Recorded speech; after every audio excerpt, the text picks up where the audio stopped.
इस कहानी का नायक देव जो एक बेरोजगार इंजीनियर था। जॉब न मिलने पर देव गांव के आवारा लड़कों के साथ सारा सारा दिन घूमता रहता है।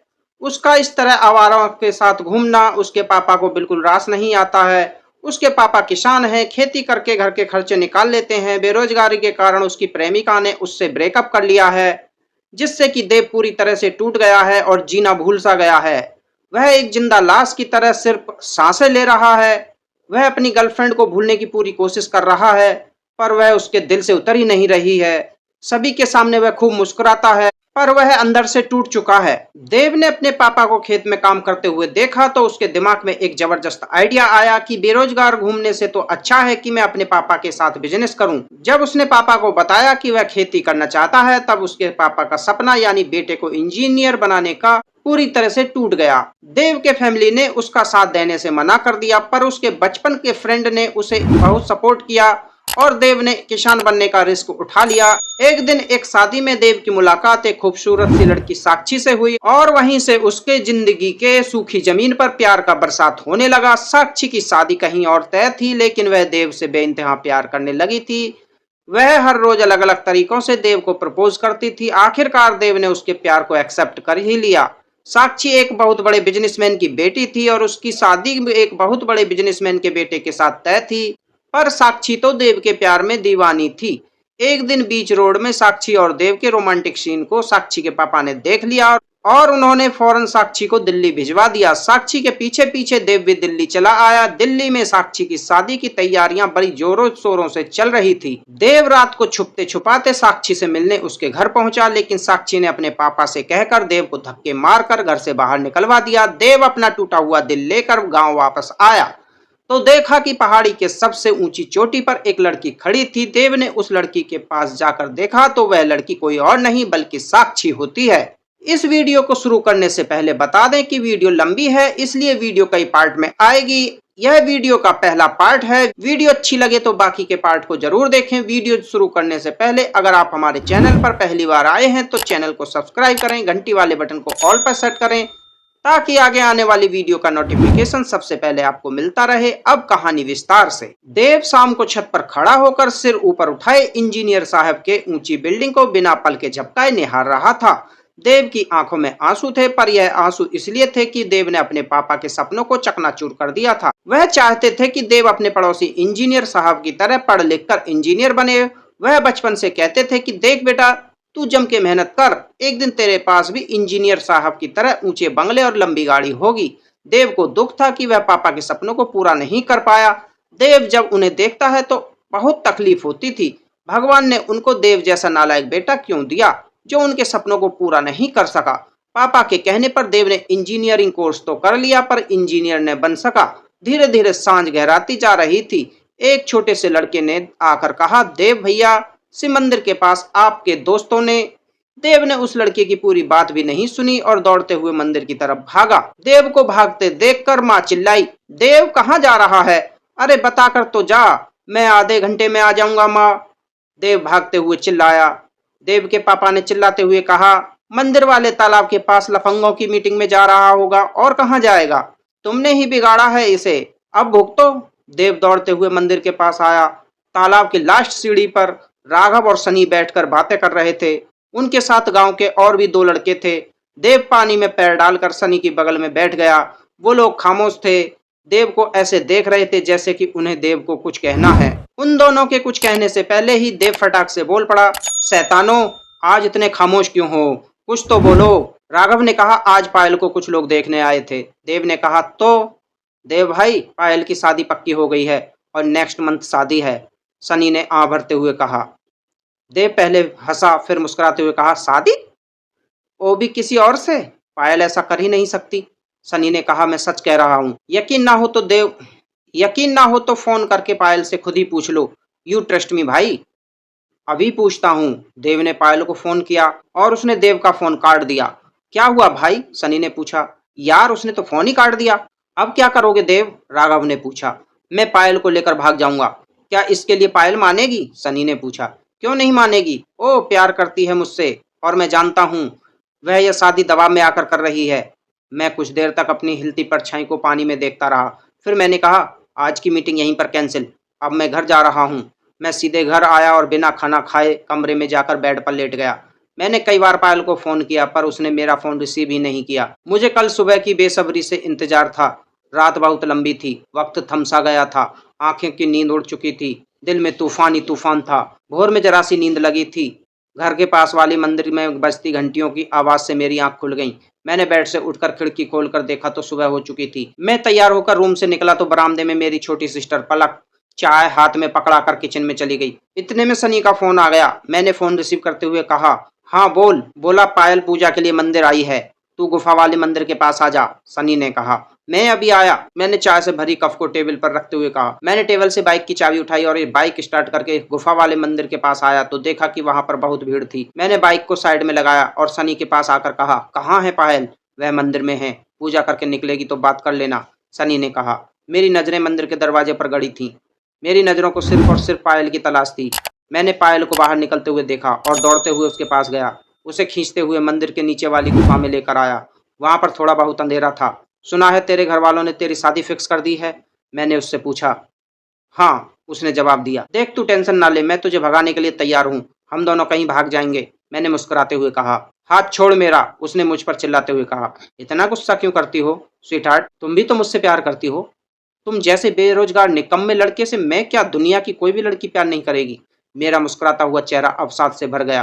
क्या मजाक कर रही हो स्वीटहार्ट? यह मजाक नहीं है, सच है। इस दुनिया में प्यार से बढ़कर पैसे हैं। तुम्हारे साथ भागकर दर बदर की ठोकरें खाने से तो अच्छा है कि मैं उस एनआरआई लड़के से शादी कर लूं।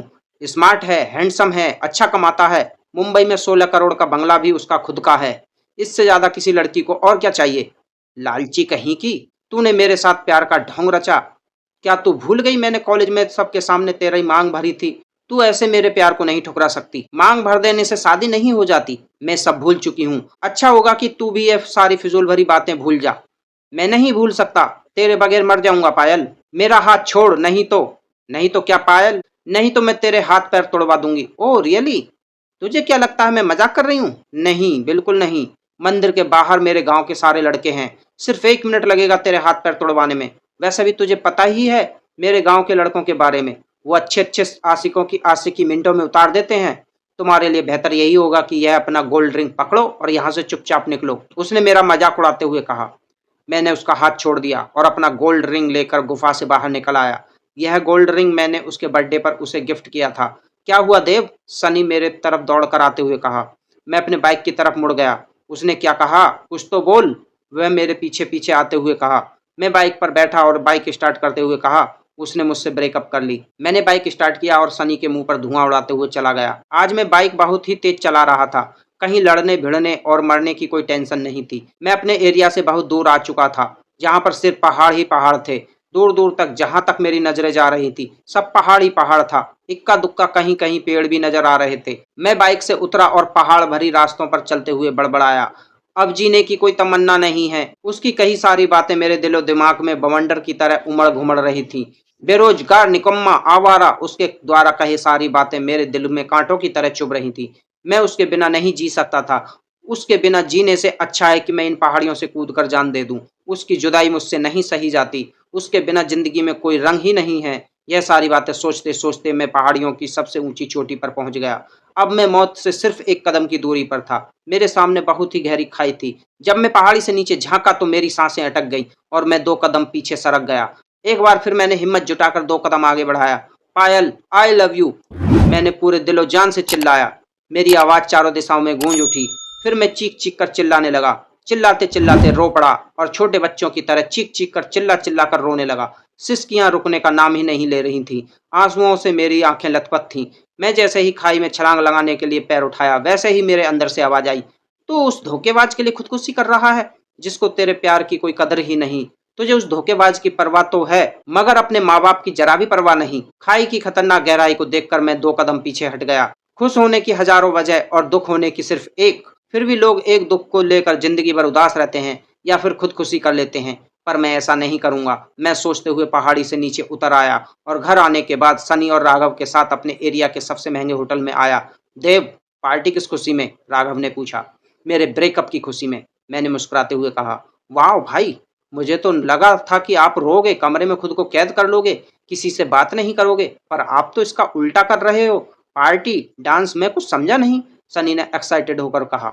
बड़ी सिंपल सी बात है, जिंदगी सिर्फ एक बार मिलती है और मैं इसे जी भर के जीना चाहता हूँ। मैंने पंछियों के पंख की तरह बाहें फैलाते हुए कहा। भाई तुम यह सब कैसे कर लेते हो? सनी ने पूछा।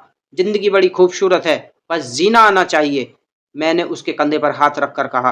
क्या लगता है आप पायल को इतने आसानी से भूल पाओगे? सनी ने कुर्सी पर बैठे हुए पूछा। जिंदगी में सब कुछ आसान है, मैंने मुस्कुराते हुए कहा। राघव ने मेरी तरफ शराब से भरी गिलास को बढ़ाया, पर मैंने मना कर दिया और बगल में रखा चाउमीन से भरा प्लेट को अपनी तरफ खींचकर खाने लगा। देव तू शराब पी, पायल को जल्द भूल जाएगा, राघव ने कहा। ठहाके के साथ हंस दिया। उसके साथ सनी भी हंसा और उनके साथ में मैं भी खिलखिलाकर हंस पड़ा। देव तू गम में भी कैसे मुस्कुरा लेता है? राघव ने पूछा। जैसे रोज अंधेरों के बीच रोशनी मुस्कुराती है, मैं फिर एक बार कहते हुए हंस दिया और मुस्कुराहट के साथ साथ आंखों में आंसू भी छलक पड़ा। हम देर रात तक फुल वॉल्यूम म्यूजिक पर नाचते रहे। मैं राइट 2 बजे घर आया और दबे पांव अपने रूम में जाकर बेड पर लेट गया। मेरी आंखों, दिलो दिमाग में सिर्फ पायल ही पायल थी। मैं उसे मिस कर रहा था। ना चाहते हुए भी वह मेरे ख्यालों में बार बार आ रही थी। सच तो यह था कि उसे भूलना आसान नहीं था मेरे लिए। मैं उससे मिलना चाहता था। वह बार बार मेरे ख्यालों में आकर मुझे बेचैन कर रही थी। मैं बेड से उठकर खिड़की के पास चला गया। बेरोजगार, निकम्मा, आवारा, पायल के द्वारा कहे गए ये सारी बातें मेरे दिमाग में गूंजने लगी। मैंने कसकर मुट्ठी बांधा और एक मुक्का खींचकर खिड़की के कांच में मारा और कांच टूट गई। कुछ कांच मेरे हाथ में धंस गई। मेरे हाथ से खून निकलने लगा। बस बहुत हो चुका, अब नहीं जी सकता बेरोजगारी के कलंक के साथ। बस अब तो कुछ करना होगा, कुछ हटकर करना होगा। मैंने खून से लथपथ अपनी हाथ को देखते हुए कहा। शाम को तालाब के आखिरी सीढ़ी पर उदास बैठा था।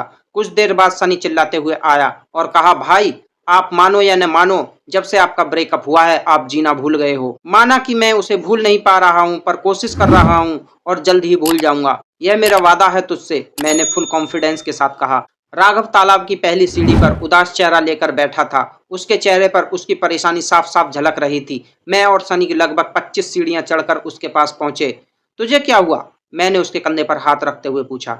अब क्या बताऊं, अम्मा बाबूजी ने मेरा चूल्हा अलग कर दिया। जब मैंने सोनाली से कहा कि आर्यन को लेकर तुम अपने मायके चली जाओ, तो वह मुझसे लड़ने लगी। आजकल मेरा और सोनाली का रोज किसी ना किसी बात को लेकर झगड़े होते रहे हैं। मन करता है कि घर से भाग जाऊं, राघव ने कहा। घर से भाग जाओगे तो प्रॉब्लम दूर हो जाएगी? मैंने समझाते हुए पूछा। यार मैं क्या करूं? सोनाली हरदम ताना देती है कि तुम काम नहीं करते, बेरोजगार हो, आवाराओं की तरह घूमते हो, काम चोर हो, वगैरह वगैरह। यार नौकरी नहीं मिल रही तो इसमें मेरा क्या कसूर है? मैं कोशिश तो कर रहा हूं ना। मेरी फैमिली के लोग इस बात को क्यों नहीं समझते? राघव ने कहा। अब जाने भी दो यारा, मैंने उसके गर्दन को अपनी बाहों में कसते हुए कहा। कैसे जाने दूं यार? मैंने तो कई दफा इंटरव्यू भी दिया, पर कहीं कुछ नहीं हुआ। जानता है क्यों? क्योंकि मेरे पास घूस देने के लिए पैसे नहीं है। कभी कभी तो मन करता है कि फांसी लगाकर जान दे दूं, सारा झंझट ही खत्म हो जाएगा। नहीं भाई, ऐसा कभी मत करना। यह सोच कि 6 मंथ का एक तेरा बेटा भी है, मैंने उसका हाथ अपने हाथ में लेते हुए कहा। और नौकरी नहीं मिली तो क्या हुआ? नौकरी के सिवाय भी बहुत काम है जिससे तू पैसे कमा सकता है। मैं अनपढ़ों वाला काम नहीं करना चाहता। काम तो काम, इसका मतलब कि मैं सिर पर टोकरा लिए घूम घूम कर सब्जी बेचूं? तुम लोग सच में पैसा कमाना चाहते हो? पीछे से भारी भरकम आवाज आई।